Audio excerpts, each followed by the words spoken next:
Bismillahirrahmanirrahim. Assalamualaikum warahmatullahi wabarakatuh. Apa kabarnya hari ini anak-anakku? Semoga kita semua selalu dalam keadaan sehat walafiat tanpa kekurangan satu apapun. Baik, kali ini Pak Guru akan menyampaikan pelajaran pendidikan agama Islam dan budi pekerti kelas 6 semester 1 materi KD 3.7 memahami hikmah zakat sebagai implementasi rukun Islam.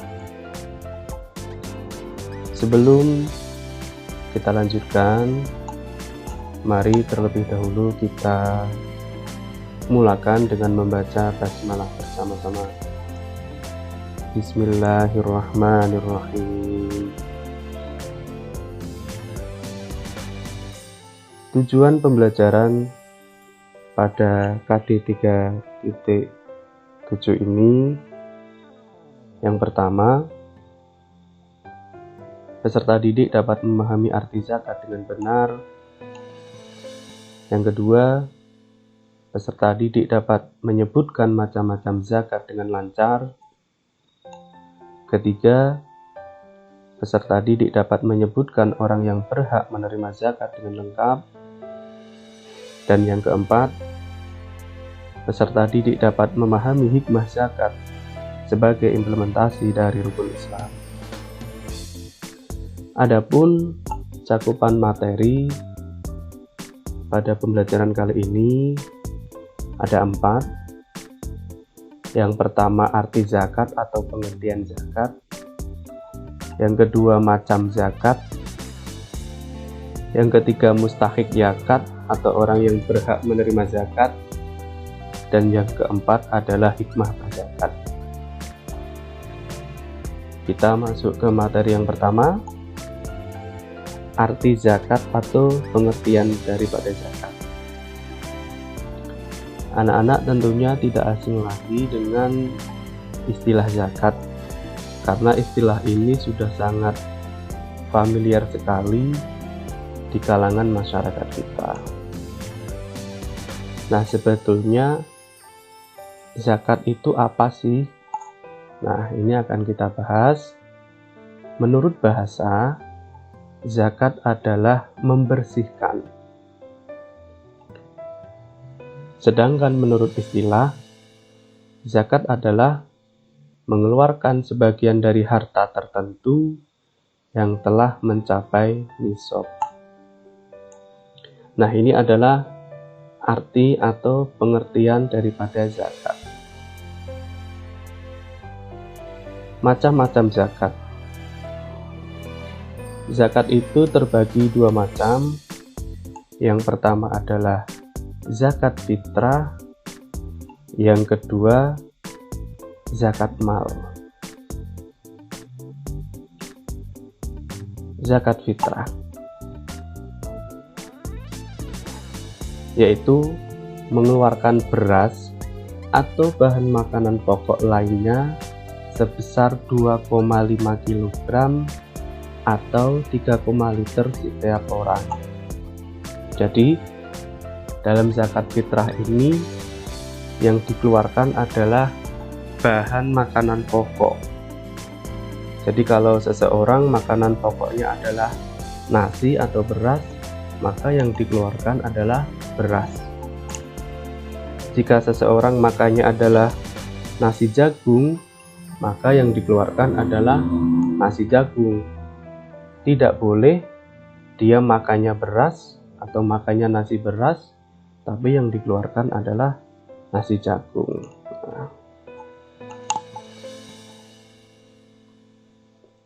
Nah, waktunya kapan? Waktunya membayar zakat fitrah ini.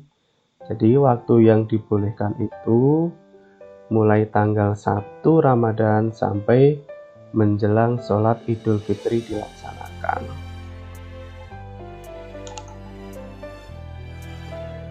Orang yang wajib membayar zakat fitrah, yang pertama, dia harus beragama Islam.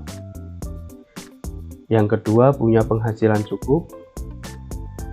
Yang ketiga, masih hidup sampai akhir Ramadan.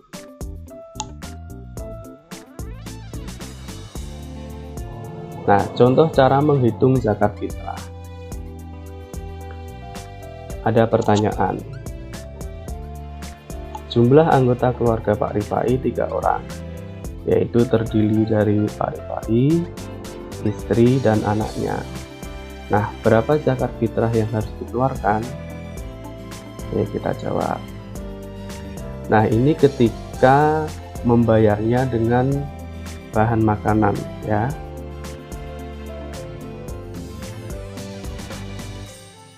(2,5 kg dikalikan 3 orang anggota keluarga, maka jika setiap orang 2,5 kilo, maka dikalikan 3, hasilnya adalah 7,5 kg. Nah, lalu bagaimana kalau membayarnya berupa uang? Nah, maka jika harga beras per kilogramnya adalah 10.000, maka 10.000 kali 2,5 kg, ketemulah di situ 25.000 setiap orangnya. Maka dapat kita kalikan, jika anggota keluarganya adalah 3, maka 25.000 dikali 3 sama dengan 75.000 rupiah. Sekarang adalah zakat mal. Zakat mal adalah mengeluarkan sebagian harta kekayaan yang dimilikinya apabila telah mencapai nisab dan haul. Nah, nisab itu apa? Nisab adalah lama waktu suatu harta menjadi milik seseorang dalam jumlah tertentu. Sedangkan haul adalah harta yang telah mencapai 1 tahun dimiliki. Jadi, ketika seseorang memiliki harta tapi tidak mencapai nisab yang telah ditentukan, maka dia tidak berkewajiban untuk membayar zakat mal. Syarat wajib zakat mal. Yang pertama, dia harus beragama Islam. Yang kedua, pemilik harta adalah orang balik atau tidak gila. Jadi ketika anak yang belum balik, dia mempunyai harta yang sudah mencapai nisab, maka dia tidak berkewajiban untuk membayar zakat mal karena statusnya belum balik. Dan juga sama, orang gila juga tidak diwajibkan untuk membayar zakat mal. Yang ketiga, harta tersebut jenis harta yang wajib dizakati. Jadi misalnya emas, perak, hasil pertanian, hasil perkebunan, itu harta yang wajib dizakati. Yang ketiga, harta yang dimiliki telah mencapai 1 tahun. Dan yang kelima, harta tersebut adalah miliknya sendiri. Tidak boleh harta milik saudaranya misalkan tanpa seizinnya dizakati. Nah, itu tidak boleh. Nah, ini jenis harta yang wajib dizakati. Emas dan perak, hasil pertanian seperti jagung, padi, ya. Binatang ternak, ya, seperti kerbau, sapi, kambing, itu ada zakatnya. Uang simpanan yang telah mencapai 1 tahun.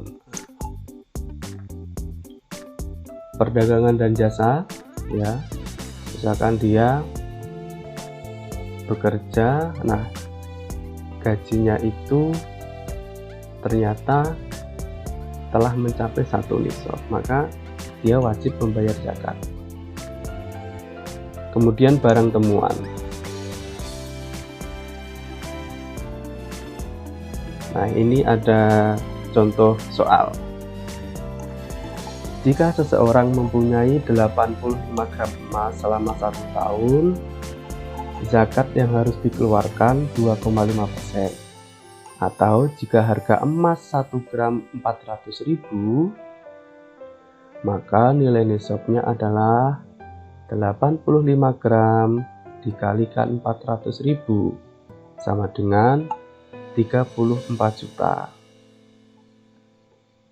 Nah, lalu berapa zakat yang harus dibayarkan? Nah, zakat yang harus dikeluarkan atau yang harus dibayarkan adalah 2,5% dari 34 juta. Ditemukan adalah 850.000. Nah, lalu siapa saja orang yang berhak menerima zakat?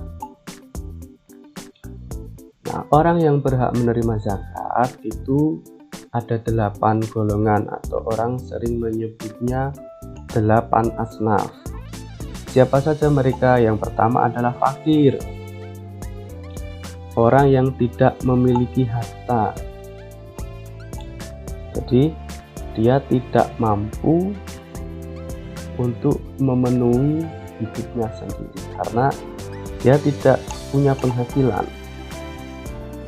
Yang kedua, orang miskin, orang yang berpenghasilan tetapi penghasilannya itu tidak mencukupi untuk kebutuhan sehari-hari. Yang ketiga adalah amil zakat atau panitia penerima dan pengelola dana zakat. Yang keempat adalah mu'alaf. Mu'alaf ini adalah orang yang baru masuk Islam. Yang kelima, riqab atau hamba sahaya, budak, ini di zaman dahulu. Yang keenam adalah gharim, orang yang memiliki banyak hutang. Hutang itu untuk kebutuhan sehari-hari. Nah, lalu bagaimana dengan orang yang punya hutang tapi untuk kemewahan? Nah, maka dia bukan termasuk kategori gharim ini ya. Yang ketujuh adalah fisabilillah, pejuang di jalan Allah, seperti ustadz atau kiai, guru ngaji di kampung-kampung seperti itu. Kemudian yang terakhir adalah ibnu sabil, musafir ya, dan para pelajar perantau yang kehabisan bekal. Hikmah zakat. Yang pertama, membersihkan harta dan jiwa pembayar zakat dari sifat kikir, tamak, dan rakus. Yang kedua, membantu orang yang kesusahan atau kesulitan dari segi ekonomi. Yang ketiga, mendorong manusia untuk berjiwa sosial dan peduli kepada sesama. Yang keempat, mendorong manusia untuk bersikap jujur dan bertanggung jawab atas hartanya. Yang kelima, mengingatkan manusia bahwa harta dan kekayaan hanyalah titipan dari Allah Subhanahu wa Ta'ala. Demikian yang dapat Pak Guru sampaikan. Mari kita akhiri dengan membaca hamdalah bersama-sama. Alhamdulillahirabbil alamin. Wabillahi taufiq wal hidayah. Assalamualaikum warahmatullahi wabarakatuh.